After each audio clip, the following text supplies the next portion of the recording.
Hi అండి, AK4 channel గురించి తెలుసుకుందాము. తేనె యొక్క చికిత్సలు ఏమి అనేది తెలుసుకుందాము.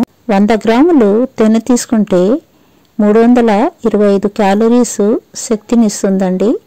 100 గ్రాముల తేనెలో కార్బోహైడ్రేట్స్ 85 గ్రాములు, కాల్షియం 5 మిల్లీగ్రాములు, phosphorus 1 milligram, iron 0.5 milligram, vitamins లో B1 0.4 micrograms, B12 B2 20.3 micrograms, niacin 1.11 milligram, folic acids మరియు బియాటిన్ కూడా దీంట్లో ఉన్నాయండి. తేనె జీర్ణమగుటకు చాలా తొందరగా జీర్ణమవుతుందండి. అర్ధగంట అయితే జీర్ణమైపోతుంది. తేనెలో ఇన్వర్టేజ్, డయాస్టేజ్, కార్టిలేజ్, ఇన్యులేజ్ అనేటువంటి జీర్ణక్రియ సక్రమంగా నిర్వర్తింపజేసేటువంటి ఎంజైమ్స్ పుష్కలంగా ఉంటాయండి. దీంట్లో ఫార్మిక్, ఎసిటిక్, మాలిక్, సిట్రిక్, సెన్సినిక్ అనే ఆమ్లాలు కూడా తేనెలో పుష్కలంగా ఉంటాయండి. పొటాషియం, మాగ్నీషియం, సోడియం, కాల్షియం అనేటువంటి క్షారం నుండి కార్బోనేట్స్ తేనెలో ఎక్కువగా ఉంటాయండి. అందుకే మన శరీరానికి చాలా మేలు చేస్తుందండి. తేనెలో డెస్ట్రోజ్, గ్లూకోజ్ అనేటువంటి మాల్టోస్, లెవలోస్ అనే పిండి పదార్థాలు ఉంటాయండి. ఇది పంచదార కంటే ఎన్నో రెట్లు శ్రేష్టమైనటువంటి పదార్థం అని చెప్పచ్చండి. గ్లూకోజ్ సూక్రోస్ లుగా మారి తర్వాత మాత్రమే ఇది తేనె నుండి అతి తేలిగ్గా కొద్ది సమయంలోనే ఇది జీర్ణమవుతుందండి.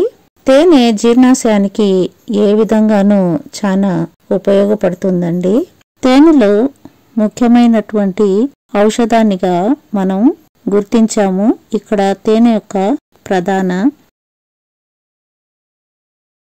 తేనెలో సహజ యాంటీ ఆక్సిడెంట్లు, యాంటీ బ్యాక్టీరియల్ గుణాలు ఉంటాయి. రోజు మనము 1 చెంచా తేనె తీసుకోవటం వల్ల జలుబు, దగ్గు, ఇన్ఫెక్షన్స్ అన్నిటినీ మనం రక్షించుకోవచ్చండి. గొంతు నొప్పి కూడా, దగ్గుకి ఇది చాలా అద్భుతంగా పనిచేస్తుందండి.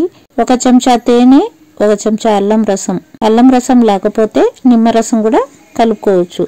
కలిపి తాగినామంటే గొంతు నొప్పికి, పొడి దగ్గుకు ఇది చాలా బాగా పనిచేస్తుంది.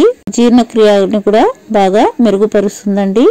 కాకపోతే ఉదయాన ఖాళీ కడుపున మనం తీసుకోవాలా అండి. ఇంకోటి, ఖాళీ కడుపునలో 1 చెంచా తేనె కలిపి బద్ధకం అనేది చాలా ఈజీగా తగ్గుతుందండి. దీంతో పాటు బరువు కూడా తగ్గేదానికి చాలా సహకరిస్తుంది. ఈ గోరువెచ్చని నీళ్ళ నిమ్మరసం రోజు తాగినామంటే జీవక్రియలు కాబట్టి కొవ్వు అనేది కూడా చాలా బాగా కరుగుతుందండి. చాలా బాగా అద్భుతంగా పనిచేస్తుందండి. ఎందుకంటే యాంటీ బ్యాక్టీరియల్ కాబట్టి ఇది మొటిమలకు, మచ్చలకు అన్నిటికీ ఇది చాలా బాగా పనిచేస్తుంది. రాత్రిపూట ఇలా తాగామంటే నిద్ర కూడా చాలా బాగా పడుతుందండి. మంచి నిద్ర. చిన్న చిన్న గాయాలు తగిలితే ఇన్ఫెక్షన్ ఈ తేనె పూసామంటే ఇది చాలా బాగా పనిచేస్తుంది. ఇలా చేయడం వల్ల మన శరీరంలో మంచి శక్తిని ఇస్తుంది. కాబట్టి చిన్నపిల్లలకి పుట్టిన వెంటనే మనము తేనెని కొద్దిగా పెడతామండి. ఇలా తాగటం వల్ల మలబద్ధకం అనేది ఉండదండి. కృత్రిమంగా తీపిని ఉపయోగించేటువంటి పిండి పదార్థాల్లో ఇది అతి తేలిగ్గా జీర్ణమవుతుందండి. ఈ తేనె తినడం వల్ల ఆకలి కూడా తక్కువగా ఉంటుందండి. గుండె జబ్బులు, కడుపు ఉబ్బరము, అంటువ్యాధులు, మానసిక అలసట ఇదంతా దూరం అవుతాయండి.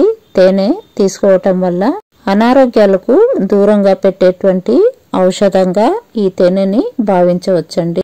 తేనె, నిమ్మరసము కలిపి తేనెలో తేనె 1 స్పూను, నిమ్మరసం 1 స్పూను, కొద్దిగా వెనిగర్ కలిపి చప్పరిస్తా ఉంటే వాంతి వచ్చినట్టు ఉంటుంది. అప్పుడప్పుడు అట్లా వాంతులు అరికట్టేదానికి ఇది బాగా పనిచేస్తుందండి. కడుపు ఉబ్బరము, అజీర్తి, రక్తహీనత కూడా దీంతో బాగా తగ్గుతుందండి. కొద్ది కాలము నిల్వ ఉన్న తేనె అంటే ఓల్డ్ స్టాక్ లో ఉండేటువంటి తేనె ఇది చాలా బాగా పనిచేస్తుందండి. శారీరక బరువు గాని, నరాల బలహీనతకు గాని, గుండె దడ గాని దీనికి అన్నిటికీ పాత తేనె చాలా బాగా పనిచేస్తుందండి. తులసి ఆకు రసంలో కొద్దిగా తేనె కలిపి చప్పరిస్తూ ఉంటే జలుబు, గొంతు నొప్పి, దగ్గు లాంటివి అన్ని నిర్మూలించబడతాయండి. ఇకపోతే ఏదైనా క్రిమి కీటకాలు కుట్టినప్పుడు కాలిన గాయాలకు పైపూతగా పూస్తే తేనె ఇది చాలా బాగా పనిచేస్తుందండి. తేనెలో నీరు, సున్నము కొద్దిగా కలిపి తాగినామంటే కీళ్ల నొప్పులకి బాగా తేనెలో నీరు కొద్దిగా సున్నం వేసి కీళ్ల నొప్పులకి అప్లై చేస్తే ఇది చాలా బాగా పనిచేస్తుందండి. మధుమేహగ్రస్తులు వాళ్ళు అంటే షుగర్ వాళ్ళు తేనె వాడకూడదండి. తేనె వాడటం వల్ల వాళ్ళకు హానికరం అండి. తేనెలో అడవి తేనె అనేది చాలా బాగుంటుందండి. పైగా స్వచ్ఛమైనటువంటి తేనె ఉపయోగించటం వల్ల చాలా ఉపయోగాలు ఉన్నాయండి. కల్తీ తేనెతో అంత మంచి ఉపయోగము ఉండదు. స్వచ్ఛమైన తేనె వాడండి. ఇలా వాడితే చాలా ప్రయోజనాలు ఉంటది. ఆరోగ్యానికి కూడా చాలా మంచిగా ఉంటుందండి. ఈ చిట్కాలన్నీ మీకు నచ్చితే లైక్ చేయండి, షేర్ చేయండి, సబ్స్క్రైబ్ చేయండి. థ్యాంక్ యూ అండి.